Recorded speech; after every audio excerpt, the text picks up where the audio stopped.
Salam sejahtera, selamat datang ke channel Current Sphere. Jangan lupa like, share, dan subscribe. Produk vape seharusnya dijual pada harga yang sama dengan menggunakan akta yang sama seperti rokok tembakau. Apakah pandangan kalian terhadap kenyataan ini? Sila utarakan pandangan kamu semua di bawah, di ruangan komen. Peraturan vape tidak sepatutnya bertentangan dengan tujuan, kata panel. Peraturan vape baru yang akan datang mesti mengimbangi antara keperluan untuk pengawasan dan mengelak daripada menyebabkan sebarang kesan buruk kepada ekonomi dan sektor runcit, kata panel hari ini. Mereka berkata selama bertahun-tahun industri vape dan pengguna di Malaysia beroperasi tanpa garis panduan yang jelas mewujudkan keperluan untuk peraturan wajar dan tersusun. Mereka menggariskan kepentingan Akta Kawalan Produk Merokok untuk Kesehatan Awam 2024 Akta 852 akan datang dalam menyediakan pengawasan yang amat diperlukan. Pada masa yang sama, mereka berkata langkah drastik yang boleh memberi kesan kepada ekonomi, sektor runcit, pengguna, dan kesehatan awam harus dielakkan. Panel itu menggesa kerajaan supaya berhati-hati dalam melaksanakan peraturan vape baru dengan mengatakan peraturan itu tidak boleh menghalang potensi manfaat dan sumbangan ekonomi industri vape. Peraturan drastik seperti mengharamkan paparan produk vape di tempat jualan yang sedang dalam perbincangan baru-baru ini boleh membawa kepada mewujudkan pasaran baru untuk produk yang tidak mematuhi dan menyalahi undang-undang, menjejaskan keselamatan pengguna dan hasil kerajaan. Industri vape yang kini bernilai RM3.48 bilion menyumbang kepada ekonomi dengan mewujudkan peluang pekerjaan dan memudahkan pertumbuhan sektor runcit.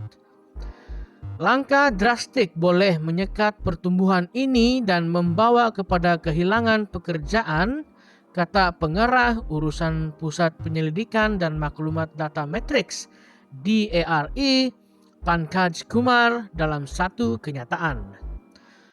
Beliau menambahkan melaksanakan dan menguatkuasakan langkah-langkah drastik juga boleh menyebabkan kos yang tinggi bagi peruncit. Beliau berkata kos dan pelaburan yang besar perlu dibuat untuk menyesuaikan diri dengan larangan paparan produk vape dan sumber ini boleh dibelanjakan dengan lebih baik untuk memudahkan pertumbuhan perniagaan terutamanya dalam keadaan ekonomi semasa. Rangka kerja kawal SLIA yang wajar dan seimbang adalah penting untuk memastikan pasaran undang-undang vape yang boleh dipantau dan dikuatkuasakan dengan betul, katanya. Sementara itu, Presiden Pusat Advokasi Rawatan Ketagihan Lanjut ACATA, Dr. Arifin V, menekankan perspektif kesehatan awam menyokong pendidikan pengurangan bahaya.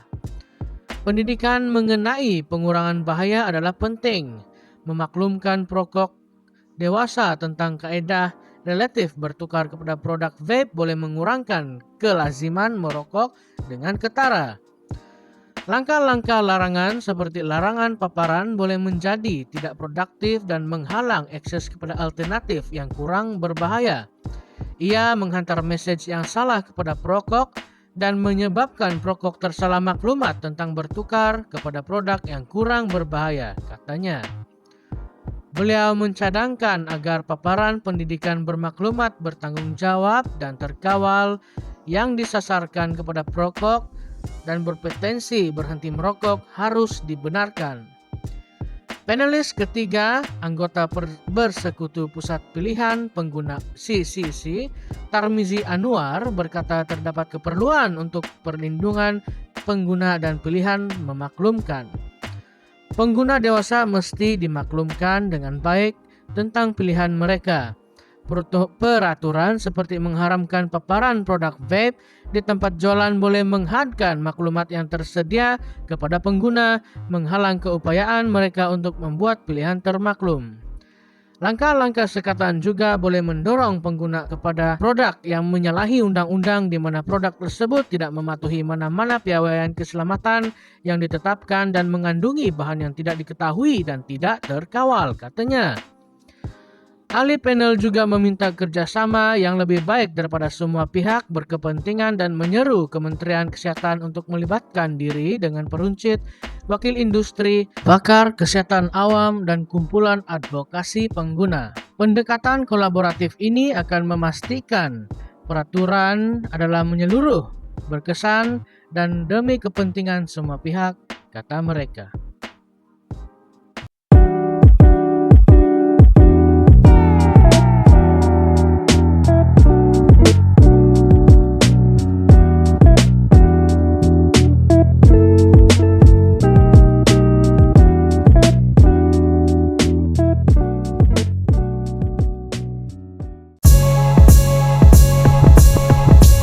Salam sejahtera, selamat datang ke channel Current Sphere. Jangan lupa like, share, dan subscribe.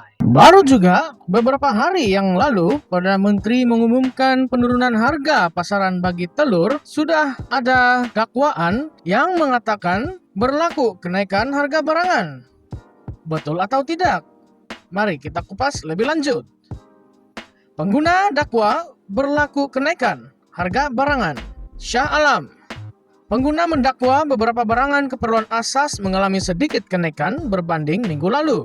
Pengguna mendakwa barang-barang keperluan asas seperti ayam, ikan, dan udang, cili, serta sayur-sayuran lain didapati mengalami kenaikan harga selepas 1 minggu penyasaran subsidi diesel dilaksanakan.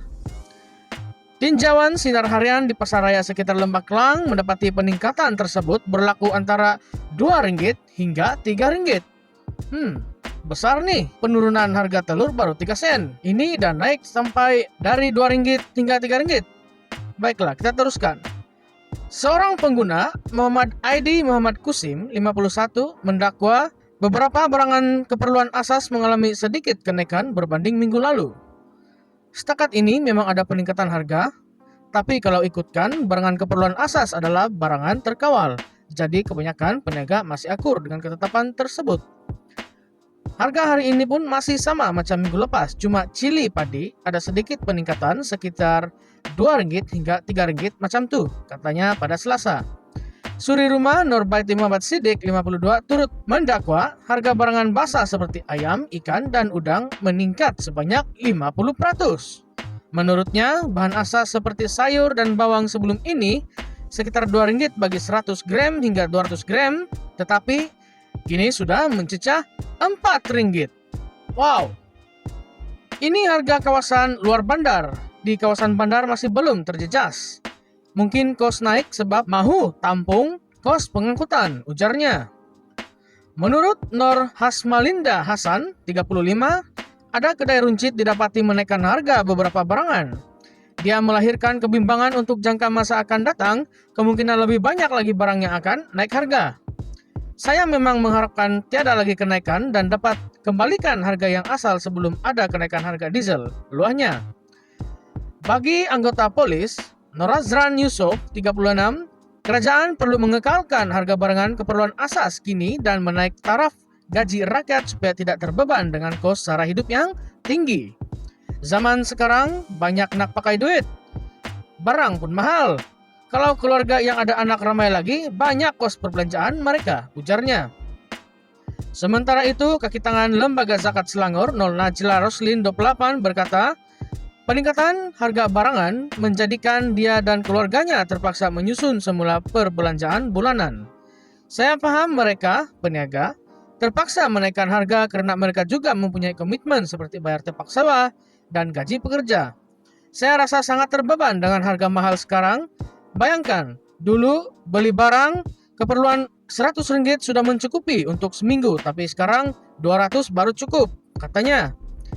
Bagi suri rumah Nurul Farispa Adriba Zulkepli 26, dia mengakui bahwa harga barang kawalan masih tetap sama seperti yang ditetapkan kerajaan, namun terdapat beberapa barangan lain yang mengalami ketidaktentuan harga.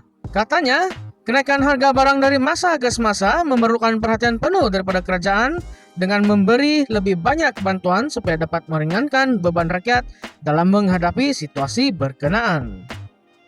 Apa kata Anda? Adakah perkara-perkara seperti ini berlaku di tempat Anda? Jika ya, mari kita bincang di ruangan komen.